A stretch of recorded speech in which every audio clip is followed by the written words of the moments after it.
Good morning, good afternoon, and good evening, and welcome to another edition of the Pure Digital Passion Podcast with me, Moses Kemi Barrow.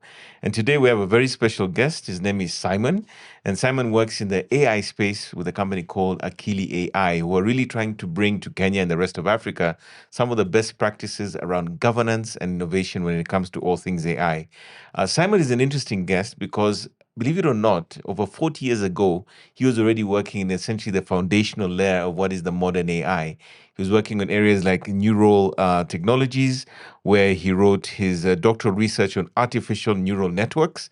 Specifically, he also earned his PhD in engineering at Cambridge, and he was also a Royal Society Industrial Fellow. In 1985, roughly 40 years before the world decided that neural networks are part of the foundational aspects of AI, he has been thinking about these things more than most people think AI has actually existed. From Cambridge, he built several companies. He founded Myriad Solutions, a vector processor company in the era when vector processors are what we now call GPUs, or graphics processing units, and he sold it. He also went on to lead the marketing team at Symbian. If you know Symbian, they were very much the mobile operating system behind a lot of the smartphones that came out initially, especially with companies like Nokia. So he was responsible for marketing there. Also, prior to that, he also went to Cellcrypt, where he led and built this business where they were doing mobile voice security for corporate and government clients worldwide.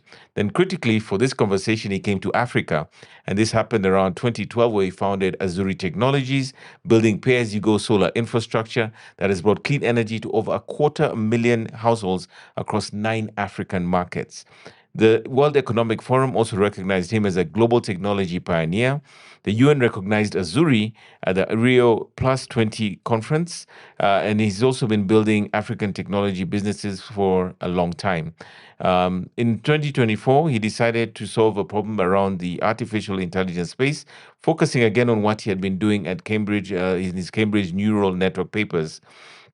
Now, the point at the end of the day is that Simon's journey from the Cambridge years to where he is today with Akili AI is really interesting because I think we're going to be able to get into a deep conversation around what AI means for markets like Kenya and Africa, specifically in areas such as financial services and banking, but also how we can build the best governance models that really ensure that not only are we installing or building AI, but Simon is going to build into this conversation what we can do to ensure that we are compliant and also doing it in a way that is safe, secure, and takes into consideration the policies that exist within organizations as well as within the regulatory framework that exists in most markets.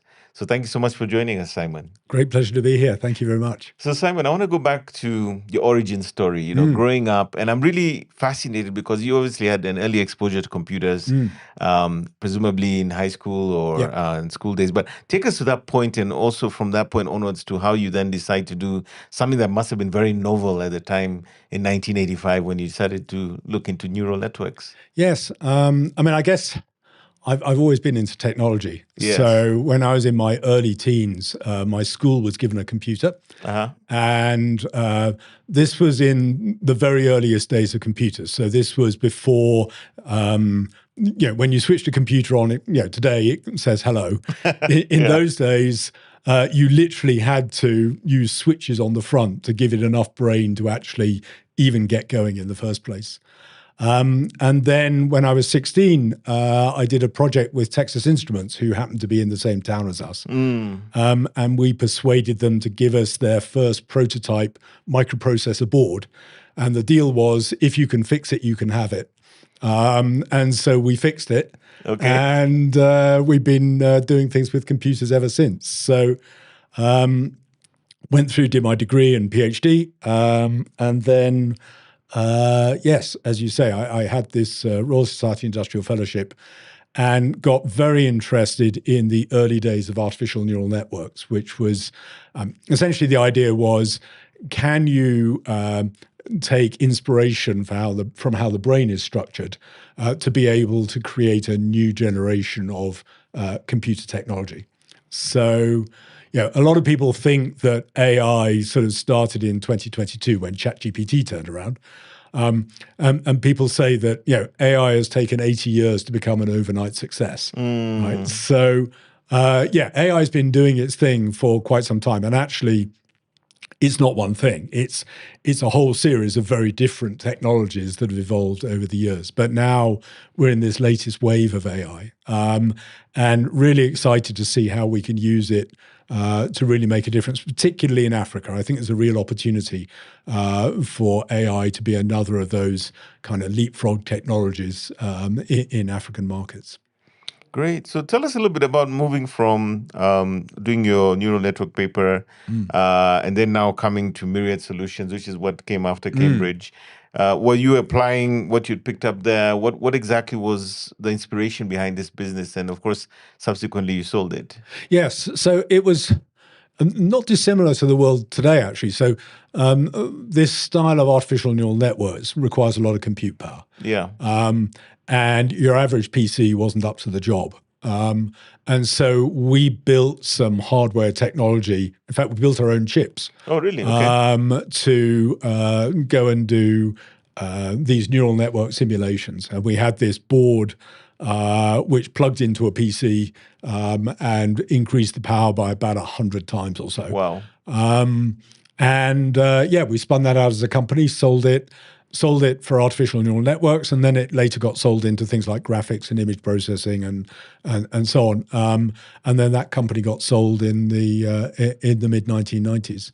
So AI goes through waves. So there was a big excitement around AI in the 80s. Mm-hmm. And then, and actually there are sort of echoes of it today. People started with something small and they went, well, if we make it 10 times bigger, it'll be 10 times better. And of course, if you just make something 10 times bigger without putting any thought into it, it's not 10 times better. That's true. And so everybody went, oh, this AI thing, it's a load of rubbish, doesn't scale, doesn't work. And we had what we called the AI winter for about 25 years or so, where people went away and did stuff. And then people like Jeff Hinton came up with ways of structuring AI. So, because if you think about it, your brain isn't an amorphous blob. It's got structure, it's got detail, it's got areas that do this, areas that do that, and so on. And Jeff did essentially the same thing for vision.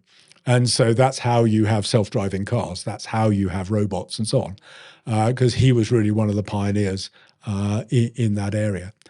And then, about 10 years ago or so, Google were basically trying to do translation. And so they came up with large language models, right, for translation. This is not common language. and so the idea was that you take a language, turn it into something that the machine understands, and then convert that intelligently into the other language. And what they discovered was that by being able to mimic language, you could actually mimic intelligence. And so that's essentially how the modern artificial intelligence works, that it's using the structure of language to mimic intelligence. Great. And then from that moment, from Myriad, you went to Symbian, correct? Yeah. And I'm just curious about that because that now pulls you into the mobile space. Yeah, exactly. I mean, Symbian was a wild time, right? So we went from nothing to a $200 million business in 3 years. It was kind of great because you walk around an airport and you look at a phone and you go, my software's in there, my software's in there. Yeah. It was really, really great. So yeah, it was a fascinating time. It was also a very interesting time from governance point of view because Symbian was set up by the main phone manufacturers. And so you had this problem that your shareholders and your customers were one and the same thing. And that made it really difficult to know how you should run your company, because if you run it for the value of the shareholders, you charge the customers as much as possible. If you run it for value for the customers, you charge them nothing. And so there were lots of very interesting tensions in the business, which led me to understand the importance of getting governance right when you set up companies in the first place. So, but fascinating time, grew very fast as a business. I was working with the office in Japan, the office in America. We set up an office in India, did lots of exciting stuff. So any lessons from Symbian? Because again, we all know that was kind of like a critical Yeah. inflection point for smartphones and the arrival of the iPhone and Android. Any things that you kind of, in hindsight, when you look back, you think about that moment. What are some of the key takeaways for you? Yeah, I mean, I think, there are lots, but I think the really important one was Symbian was created on the basis that the world in the future will look like the world in the past, right? So, you had these phones, you had phone manufacturers doing what they did. Apple and it was very technology driven. It was, do you have Bluetooth version, this, that, or the other inside Yes. your device? Apple came along and Steve Jobs came along and basically went, listen, customers couldn't care less whether they got Bluetooth version, this, that, or the other. They only do three things with their phones. They talk, they browse and message, and they do stuff with photos. That's what they do. So make it brilliant at that. And don't worry about the other stuff for the minute. And so he really got behind the customer experience. And of course, this whole thing with having the entire screen as the sort of paint box, if you like, that you could work with. So I think that was really the key, that Symbian arguably was too technology driven. Okay. And some of the competitors, particularly Apple, but also Google with Android, drove it more from a customer demand point of view and kind of envisioned what the future would look like. So the big mantra at Symbian was you have to get the phones cheaper and cheaper, and everything has to be in a smaller, simpler phone. And Steve Jobs came along and said, no, I'm going to give this Rolls Royce, and I'm just going to make it so good that everybody will buy a Rolls Royce. And so a very different view of the world. And he blew it. I mean, he blew it up. But I remember actually reading an anecdote. I think it was the guys at Research in Motion, RIM, the BlackBerry people. Around that time, apparently they got their hands on a couple of iPhones and opened them up, and they were blown away. They're like, these guys literally shrunk what they thought at the time was a complete computer into a phone. Absolutely. The thinking was so different because Absolutely. I remember RIM and BlackBerry were all about efficiency and conserving bandwidth and being super efficient. And these guys were like disregarding all of that, because I think the thesis was broadband will allow you to do things you can't do now. Therefore, the device needs to have a richer experience. Since now the bandwidth and technology allows you to do so much more. So just interesting the way the foundational thesis determines everything that comes after that, Yeah, exactly. And this thing that, the thing that you thought was true yesterday is not necessarily true tomorrow. Yeah, which is what AI is doing to everything, as you know. Which is what AI is beginning to do, yeah. So the next chapter, I think, is interesting because Cellcrypt, again, encryption, right? This is interesting. Government, corporate clients. And I'm imagining that within there's some AI elements in that process as well. A little bit. This was very much in the early days of encrypted calls and so on. And it brought you into all sorts of interesting sort of ethical spaces. So our customers tended to be governments, where they were looking to secure communications, in police forces and all within of their those own sort of comms specifically. Had their own sort of comms specifically. Yeah. So I did that for a while, and then I got invited. So there was a company in Cambridge that had just developed a brand new solar technology, which was a sort of plastic solar. So the idea was that you could print solar effectively onto plastic bags, make it incredibly cheap. Wow.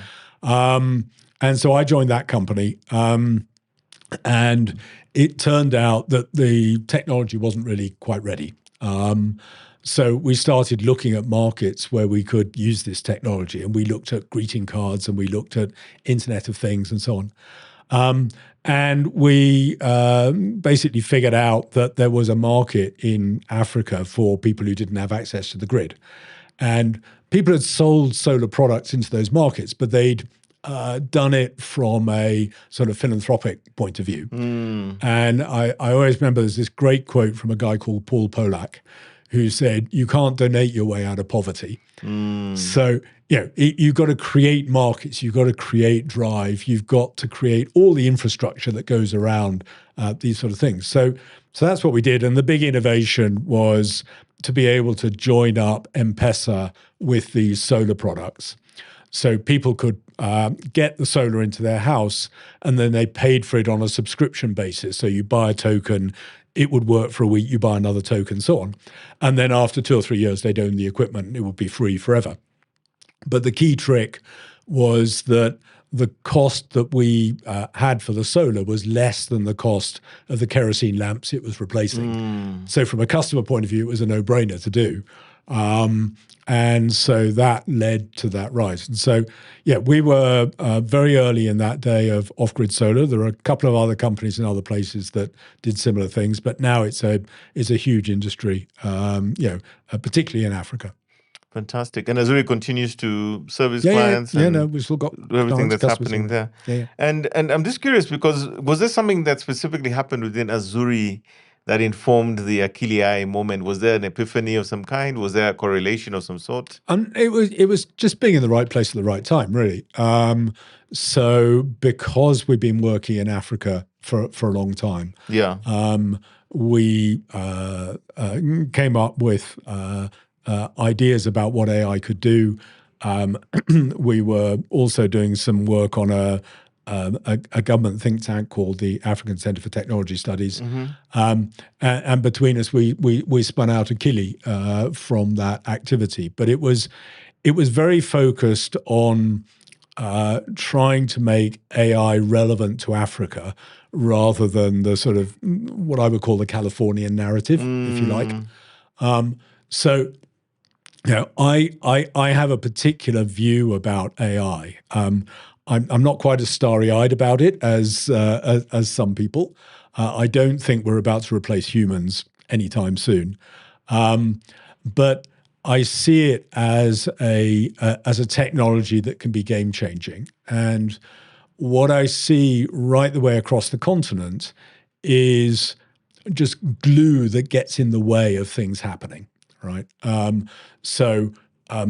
Just opening a bank account is more difficult in Africa than it is elsewhere. Getting things done, dealing with documents, all of that sort of stuff. There's the process of doing that is just more difficult. And so what AI allows us to do is to enable things that weren't possible beforehand. So an example I sometimes give is, imagine that you were going to go into a clinic to get a knee operation, right? They'll probably send you a letter or two now and again, but basically you turn up to this operation and you haven't read the letter and you didn't quite do what they said you were supposed to do, and the operation happens, and then after the operation, you just get better as best you can, right? Well, imagine that you had an AI personal health assistant, right? So it would call you up once a week, just normal phone call you up once a week, coming up to the operation, say, hey, you got this operation coming up. Here are the things you ought to be thinking about. Here's the stuff you ought to do.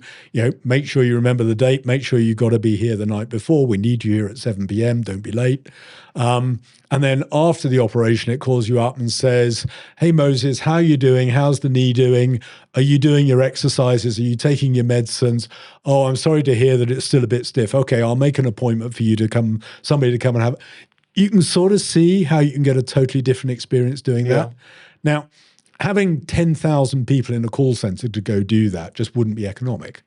But if you can make that AI and you can make that essentially free, it provides an enormous capability that wasn't there before. So I see this as a way of doing stuff that wasn't there before, and because there are well-known gaps in many countries in Africa. So in healthcare, in education, in government services, in a whole range of different places, finance. AI has the ability to try and remove some of that glue, and really enable people to sort of step up. So that's kind of where I'd like to see it go. And Akili is about really trying to help make that transition happen. Now, I noticed one thing about Akili, which is there seems to be a bias or focus on financial services.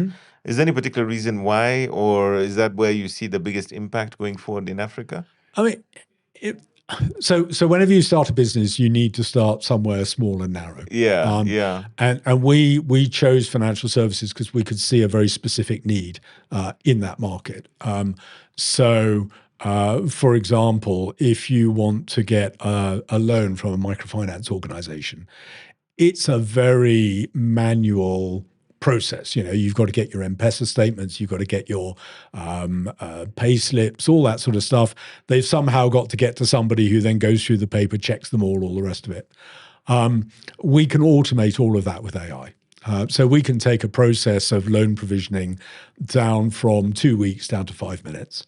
And so it's one of those examples of something where not only is the supplier better off because they've got less stuff they need to do, but the customer is better off. When you want a loan, you want a loan. You don't want it in 2 weeks' time.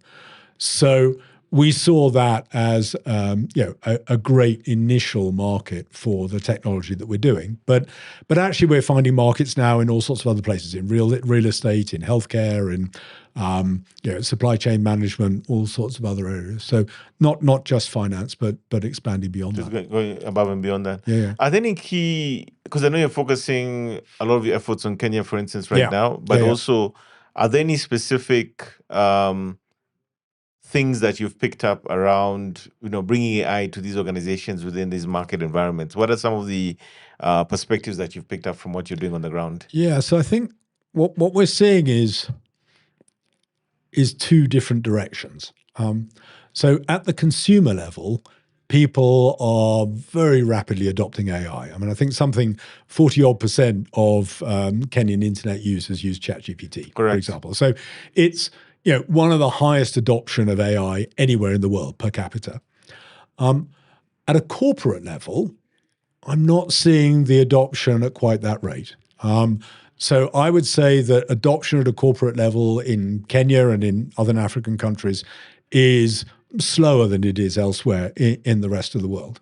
And so what we're trying to do is to see how we accelerate that process. And I think if you think about how do you get AI to have impact in the Kenyan market or the Nigerian market or South African or wherever, there's two bits that need to happen. You need the innovative startups that understand how this stuff works. Yes. But you also need the big companies, the banks, the telcos, so on, who can then amplify what's being done so you can reach 1 million consumers, in 3 months or whatever. Scaling it across. And scale it across.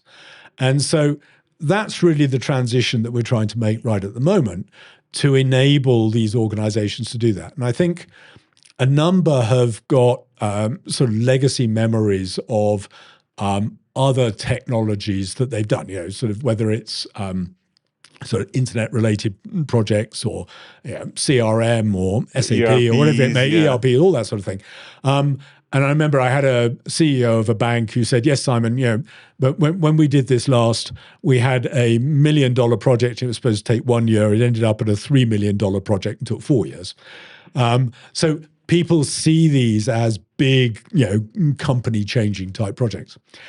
Actually, AI, generative AI is not like that. So, the microfinance project that I talked about, we did that in 3 months.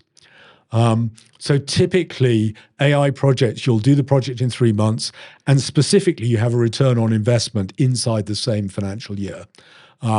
So the great advantage of that is you don't have to have budget to go and do the project because you're already saving the amount of money that you've done in the project within that individual financial year. So I think that's a sort of a realization which is beginning to develop within those larger organizations.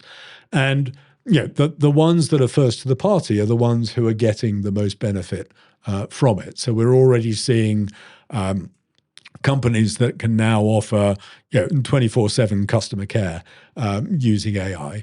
And this is not a case of you have the AI so you don't have a human. It's you have the AI, and if the AI can solve your problem, great. And if not, then you can escalate it to the human. But at least the human at that point, you've told them all the boring stuff about what your account number is and what your problem is and so on. So they now have that all immediately in front of them. They don't have to go and re-ask you the same questions over and over again. So it's all about making things much more efficient and much more effective. So we really see AI applications are going to really thrive over the next 2 or 3 years. And Kenya is our starting point, but we're going to Nigeria, South Africa, other major territories here to really take that message out. And I think from my point of view, it represents a real opportunity for Kenya as a country. A lot of people focus on the core AI, right? And I'm not sure that's the right thing to do. Microsoft has spent more on AI than Kenya's entire GDP, right? So there's absolutely no point in trying to compete with creating the core AI models. Somebody else is going to go do that. The good news is that it's going to be available from a whole load of people, and broadly they're going to be interchangeable. It doesn't matter whether you use a Microsoft one or a OpenAI one or an Anthropic one or whatever. Unless you're right at the leading edge of what the AI does, they're all good enough. The place where there's the gap is actually using the AI to do something useful. And to do that, all you need is a team of 2 or 3 people and a few laptops. You don't need massive infrastructure.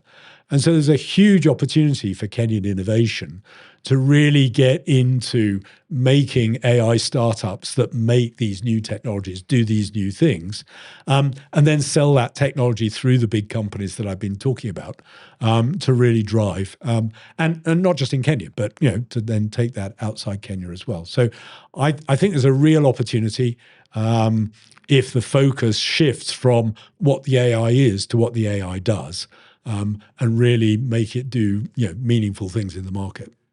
So there seems to be, in my opinion, I mean, this has been practically 3 years since the almost 3.5 actually, since our ChatGPT moment globally. I think that's the moment that everything just sort of changed. Everyone just saw the world in a different way once that happened. And of course, the debates are raging. The hype is overwhelming. Yeah. If I told you how many times I'm getting emails practically on a daily basis from companies with some new AI thing that they think is going to add value to our sales process or our whatever, it just feels like there's so much activity. And I think one of the things I loved about our earlier conversations is that there seems to be this sort of practical or pragmatic approach that Akili tries to use, so that you're moving away from this over blown up, over complex, and sort of pragmatic. And I just want to maybe pull that thread a little bit so you can tell us a little bit about that practical, pragmatic approach that you have as a business. How does that allow you to then really bring AI to life as opposed to the hype that we're hearing and seeing everywhere? Absolutely. So we think of AI as being actually 3 things. Okay. There's a bit which is what do you want to do with it? There's a bit which is the AI itself, and there's a bit which is make it safe and secure. Okay. And the traditional narrative really focuses on the AI itself.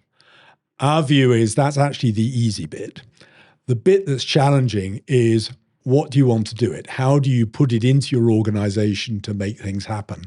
And how does your organization look different when it's got AI to how it did before?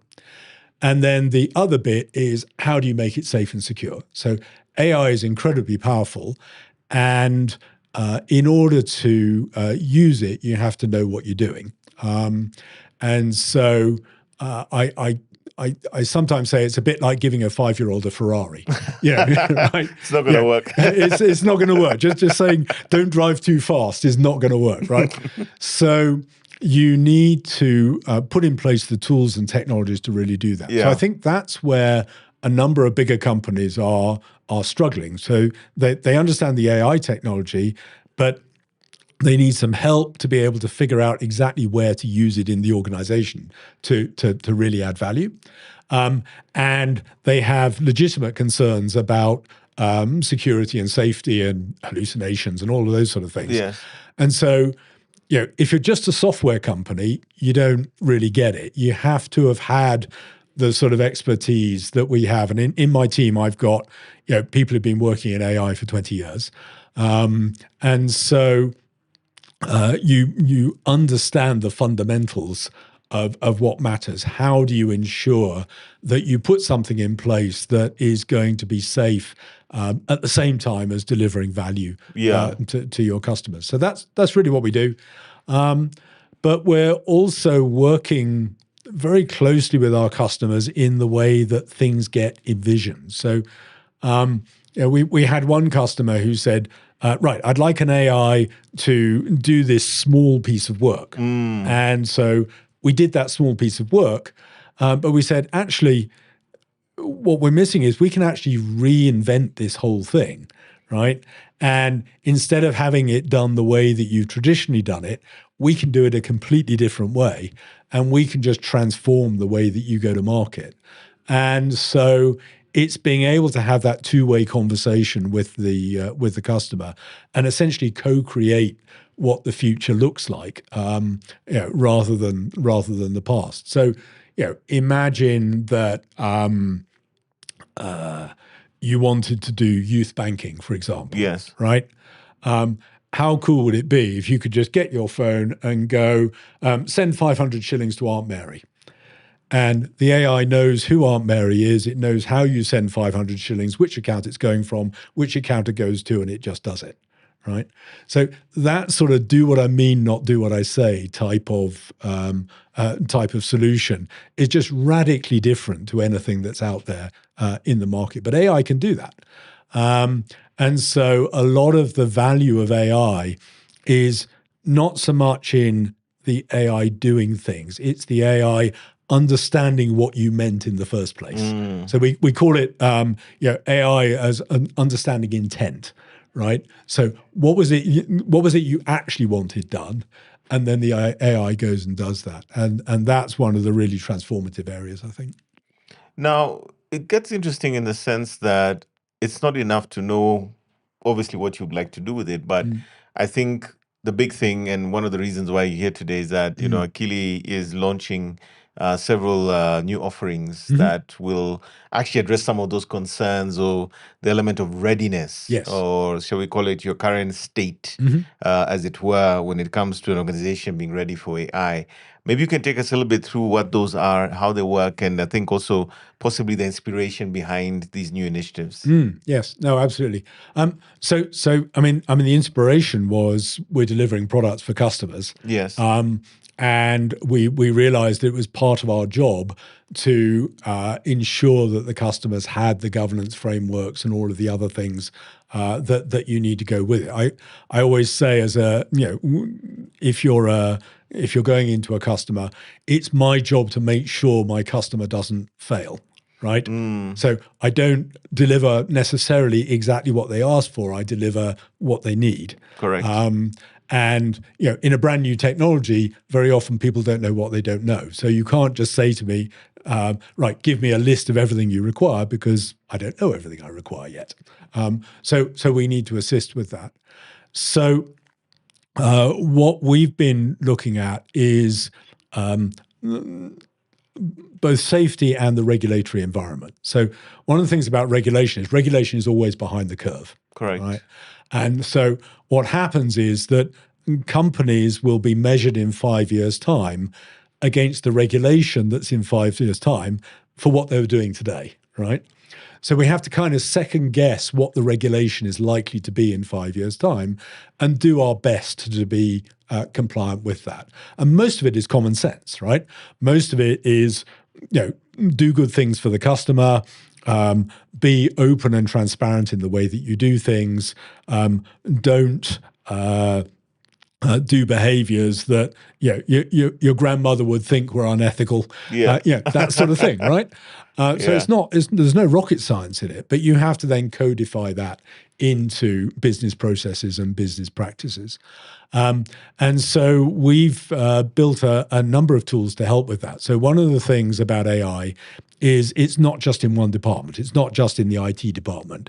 It actually spreads across everybody. So if you're using HI in human resources to go and scan CVs, for example, it really matters whether that AI is biased or not, right? If you put biased AI into your HR department, you might have a lawsuit in 10 years' time that says that you discriminated against this particular group of people or that particular group of people. The same thing is true with AI in a whole variety of different sectors. So it's a cross-functional activity. So we have a product called Akili Assured, which is about helping companies build that entire governance framework that they need for AI. And if you're a big bank, you probably have a dedicated person doing that, and you have a cross-functional oversight committee, and you have many different processes and policies and so on. And that's fine, we can support those. But if you're a 10-person company, you still need some AI governance, right? Yeah. It can be lightweight, it can be simple, but you still need to have thought about the risks. You still need to have somebody who's responsible for it, and so on. And so with Akili Assured, we can scale the support that we provide to people from the biggest businesses right the way down to a 10-person organization. And to get people started with that, we're launching this week a product called Akili Snapshot.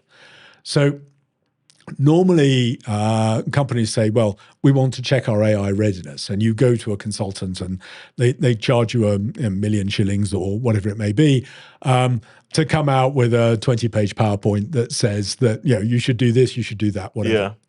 Well, we've put all of that free onto our website. And so you can go to akili-ai.com and you answer about 20 or 30 questions, entirely anonymous, no recourse. And we will give you a kind of a radar plot that tells you, where you are. So where are you in terms of your policies? Where are you in terms of governance? Where are you in terms of data security and so on? And then you can just put your email in and we will send you a complete report about your AI with recommendations for activities that you ought to do and so on. So it's a great way of just understanding where you are in AI and areas where maybe you need to be doing something. I was talking to our accountant and he was saying, oh yes, actually we need to do that, because we have AI in our accounting tools and we have this and the other. And we actually, obviously accounting, you're dealing with private information. Correct. So where's that information going? Is it in Kenya? Is it going off to Dubai? Is it going off to South Africa? Is it being used to train models? We need to make sure that we've got that covered within our organization. So with Snapshot as the entry point and then with Assured, we can then assist companies to make sure that they are compliant and they're getting the most out of AI, even with just the commercial tools they're using. I mean, just about every software product that you've got has got AI in it right now. Correct. Okay? All of them now. Yeah. So you imagine when you did the procurement of that software project, right?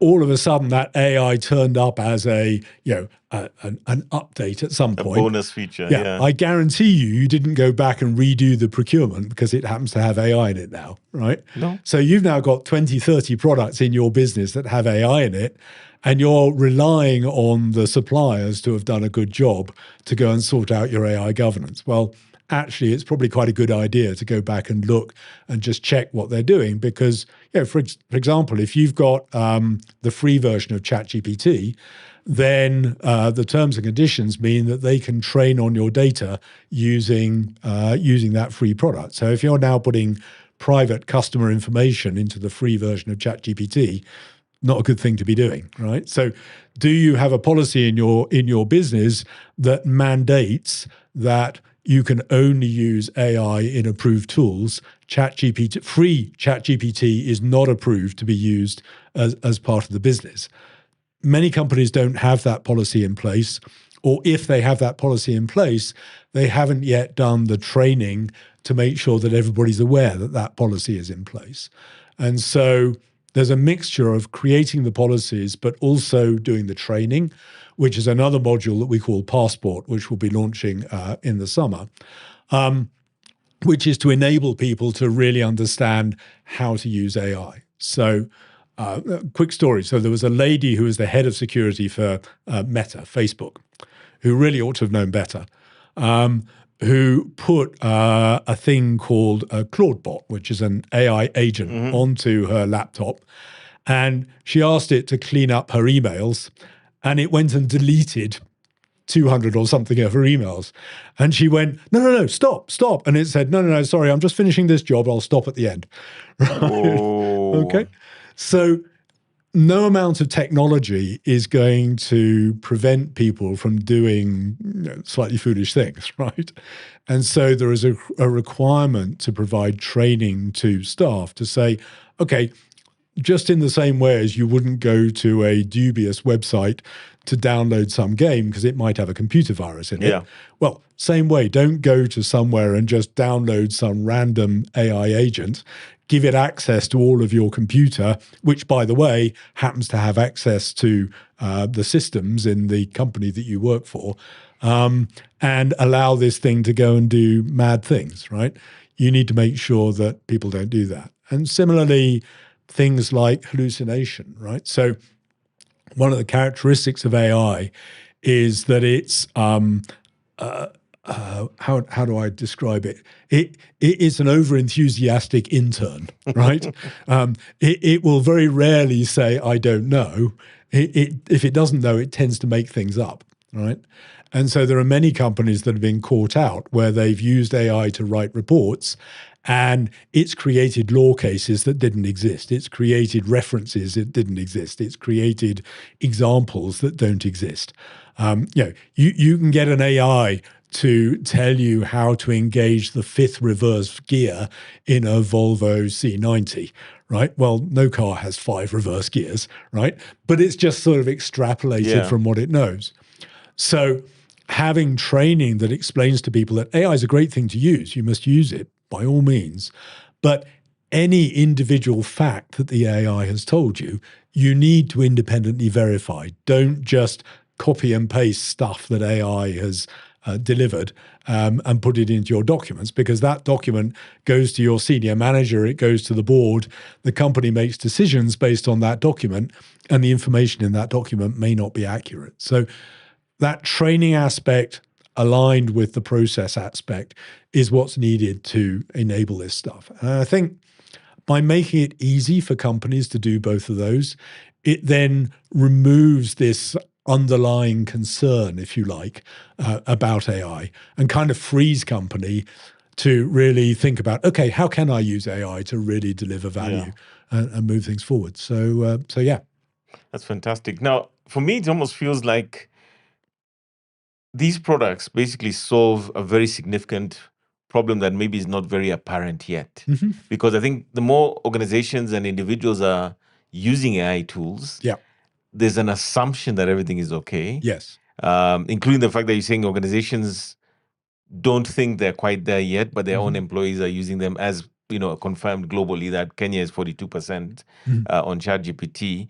How are you, I suppose, in addition to the tools, how are you advising your clients about that reality that you're making a lot of assumptions here around what is the situation versus what is the actual situation? Yeah, no, absolutely. I mean, this is a conversation that we have, and what's very interesting is we get invited in to talk to boards of companies, for example. And we ask them what they're doing with AI, and generally they say, well, we don't have any AI in our business. And we say, okay, right, well, that's not true for starters, right? Because I guarantee you've got 30 applications in your business that have got AI in them. And so once the CEO goes, oh, right, okay, we do have AI in our business and we're not managing it. Okay, that's something we need to be thinking about. And then somebody will say, well, we've rolled out a technology. Let's say we've rolled out Microsoft Copilot, for example. That's fine. They say, yeah, we've got AI and it's got Microsoft Copilot, and Microsoft handles all of those issues. And at one level, that's true. Microsoft makes a great product. It's very secure, very safe. But it doesn't stop users from misunderstanding how products are made. So, for example, it is possible to embed AI into spreadsheets using Microsoft Copilot. And the thing about AI is that it doesn't always give you exactly the same answer every time. It's always generating, It's right? generating stuff. So imagine that you had AI embedded in your spreadsheet and it said, summarize this column of investments and choose the top 10 and then allocate the amounts of money to those investments so we can see what the top 10 investments are, right? And you write that spreadsheet and you send that to your CFO. And your CFO runs the spreadsheet, and when they run it, the AI comes up with a different top 10 list, right? Yes. So now the CFO creates a PowerPoint slide which goes to the board, and the board is making decisions on information which is different to the information that you originally wrote when you put it into that spreadsheet. So it's possible to bury problems inside things like spreadsheets if you don't know what you're doing. And so once you start explaining this to boards and CEOs, they kind of go, oh my goodness, right, okay, it's pretty urgent that we get people up to speed on AI, because we thought we had lots of time because we haven't deployed AI in our organization, we haven't rolled out chatbots and so on, but we hadn't actually thought about all the AI that's already there by people using ChatGPT at home to produce the marketing report because it saves them 2 hours, or people using AI that's built into existing tools. So once that happens, then generally pretty pronto they ask for another meeting to figure out how to go and deal with those things. Yeah. In your view, I mean, especially when you look at the Kenyan and African AI situation going forward, the way forward, the next 5-10 years, what does that look like to you? What do you see the potential, the opportunities realized? What does that picture look like for you? So my view is that there are two scenarios. One's good, one not so good. Oh, okay. So the good scenario is that people embrace AI and use it to deliver value from that AI. And there is intellectual capital which is built in Kenya and in African countries where you have indigenous companies delivering AI value, not just for Africa, but actually to export elsewhere around the world. Yeah. So you're building on top of the AI to really deliver value. That's the upside picture. The downside picture is that happens very slowly. And so what happens is that everybody just becomes more and more reliant on half a dozen companies that are based in Silicon Valley or China or wherever it may be. And essentially AI hollows out the value. There's a value transfer, if you like, from Africa to other Western countries. We've seen that happen before. It's not a good thing. So I think there's a real opportunity for Kenya and other countries to embrace AI and to really gain value from it. But I would say there is a need to get on with it. This irrespective, huh? Yeah. This is not a market where you can sit and think about it for 3 years. You need to get on and do, because you can be sure everybody else is getting on and doing. And there does become a point where other people have just got so much of a head start, even at the application of AI, that it's difficult for new companies to break into that space. So if I'm hearing you correctly, what you're saying is one of the key steps is that we need these AI native startups that are building and solving for many of our local issues, but also looking at global issues potentially that their solutions can address as well. Yeah, so that's half the problem.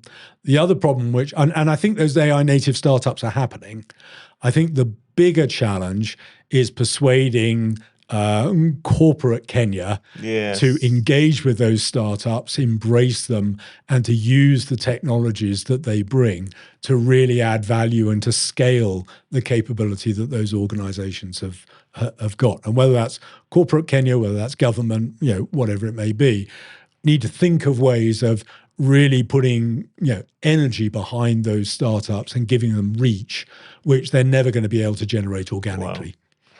So as we start coming to the end of our conversation, I think I'd really love to hear maybe your key takeaways or nuggets, as it were, of wisdom that you would give to the corporate leadership, that you might give to the startup entrepreneur, or just the general publics in Kenya and across Africa. What are the things that you think are so fundamentally important going forward for them to know or to pay attention to? And of course, in addition to the fact that they just need to get on with it, as you put it. Yeah. What are the key nuggets that you'd leave them with in this conversation? So I kind of think of AI like the internet. Okay. Right? Yes. So yes, there were companies that made value out of the internet itself, but the people who really made money out of the internet were Uber.